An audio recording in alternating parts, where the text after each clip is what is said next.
ମୁଁ ଆପଣଙ୍କ ପାଖେ ବାଲେଶ୍ୱର मीडिया सेंटर रे गोटे अत्यंत दुखद विषय उपरे प्रेस वार्ता नवापाई आसीची। एथे उपस्थित थिबा मंचरे समस्त अतिथि आपण समस्त अभिनंदन जनाउची।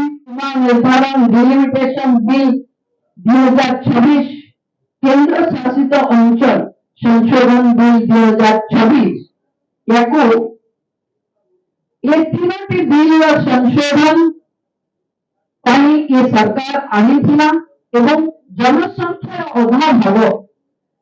ठीक समय सुविधा प्रदान करबा निश्चित करबा पाई ये अधिनियम कार्यकारिता को जनगणना शर्तरु अलग करबा आवश्यक माने होतला एवं जो कथा थिला कि आगे जनगणना हबो डिलिमिटेशन हबो तापरे जाई महिला माननको रिजर्वेशन दिया जिवो। तो सरकार निष्पत्ति कले एवं देशर गृह मंत्री पार्लियामेंट रे उत्तर रखिले कि जनगणना देरी होची डिलिमिटेशन देरी हबो तेनो महिलांको भागीदारी की सुनिश्चित करबा पई 2029 रे समस्त 33% संरक्षण महिला माननको मिलु ता पई कि आमे माने आगो को आस। किंतु दुखद कथा देशर प्रधानमंत्री से विभाग रे माने पार्लियामेंट रे देश को संबोधन कला बेले भी कहिसंती कि केही श्रेय नवान्नवे श्रेय नारी शक्तिर एवं समस्तंकर सम्मिलित श्रेय 40 शताब्दी धरी 40 वर्ष रे आमे महिला आरक्षण जेबे आसिला किए केबे संरक्षण भितरे संरक्षण किए संरक्षण भितरे धर्म किए संरक्षण नदवा पाई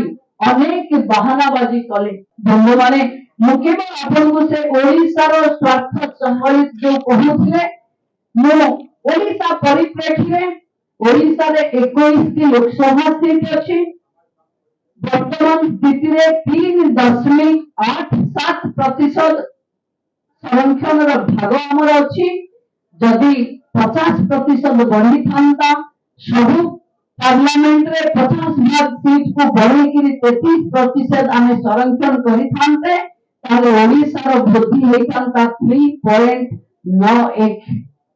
जोटा एबे 3.87% टू 4.04% अधिक हेई थांता केबे ओडिसा रो किछि क्षति ही न थांता। नवीन बाबू ओडिसा रो जनसाधारण को एवं देशवासी को पाखे मिछ कहिबा ये महिला मान को निश्चित भावे आघात देछि। एवं जो साउथ एवं नॉर्थ रो कथा कहि आज महिला आरक्षण बिल को हमें पछकु पेली देले कोनोसी मो पाखे जहा चिट्ठा अछि ए चिट्ठा आधार रे कोनोसी कर्नाटक आंध्र प्रदेश तेलंगाना तमिलनाडु केरल एवं पश्चिम बंगाल रो सीट रो कमी होबार संभावना ही नथिला जोकि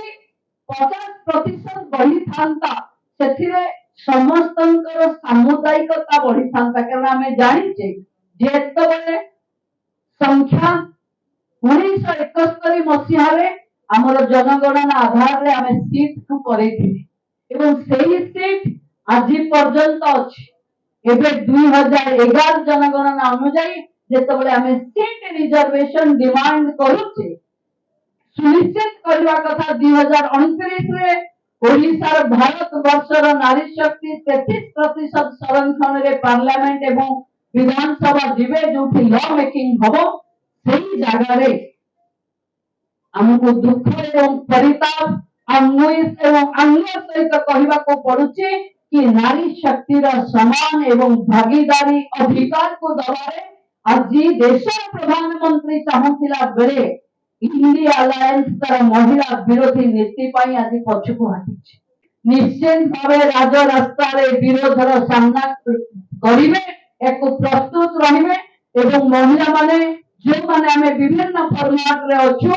ये जन आक्रोश महिला का समावेश आमे पार्लियामेंट रे देलेनी आपण पंचायत पर्यंत ये आक्रोश को आमे लेकिन जीवो भारत वर्षर नारी शक्ति विभिन्न स्तर में बाहरिया को विरोध करेंगे जे पर्यंत महिला संरक्षण पारित हेनी ए लड़ाई से पर्यंत चलिबो यानी कहला पई मैं आपन को पाखक आसीथिली समस्त को बहुत बहुत धन्यवाद।